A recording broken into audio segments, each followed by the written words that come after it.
Mr. Marston, I've been hearing about your plans. Have you, Miss McFarland? Yes, from Lee Johnson, to settle here and build a life for yourself. I'm afraid those aren't my plans. You see, I already have a life. Well, I had one, and I'm trying to reclaim it. Or maybe what you could say is I had two, and I'm trying to end one of them so the other can survive. You do so love to talk in riddles, Mr. Marston. Do you do that, I wonder, as a substitute for having anything interesting to say? Probably, Miss McFarland. Oh, call me Bonnie, you fool. Call me Bonnie. Miss McFarland, I'm married. I have a son. I had a daughter, but she died. Years before that, I rode in a gang. We robbed banks, trains, held people ransom.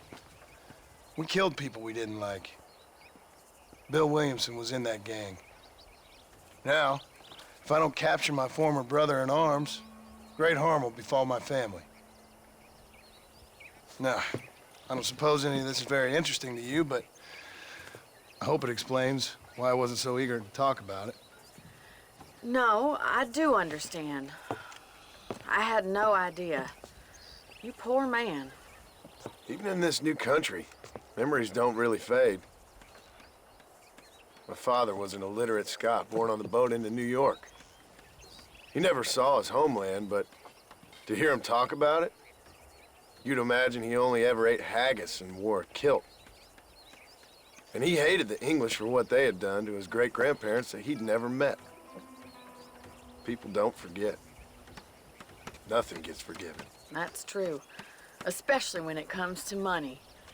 And you know, even now, after all his labors, my father's debts are still terrible. I worry every day about us losing the ranch. It would kill him. My father died when I was 8 years old. His eyes were, well, let's just say he was blinded in a bar fight south of Chicago. My mother died during childbirth. She was a prostitute, and he was her, well, I don't know what he was. So I was sent off to an orphanage and ran away and fell in with a gang. My word. What a difficult life you've lived.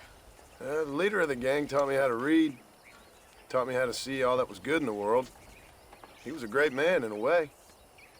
But you killed people. Sure. And I've suffered for it. And that's the life I left, or tried to leave. Said too much, Bonnie.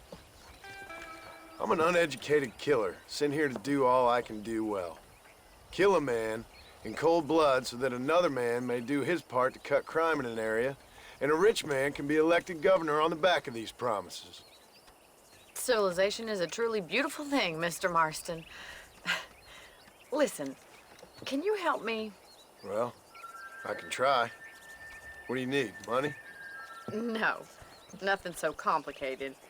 I need an extra hand to take out the herd to pasture. Sure. Point me in the right direction.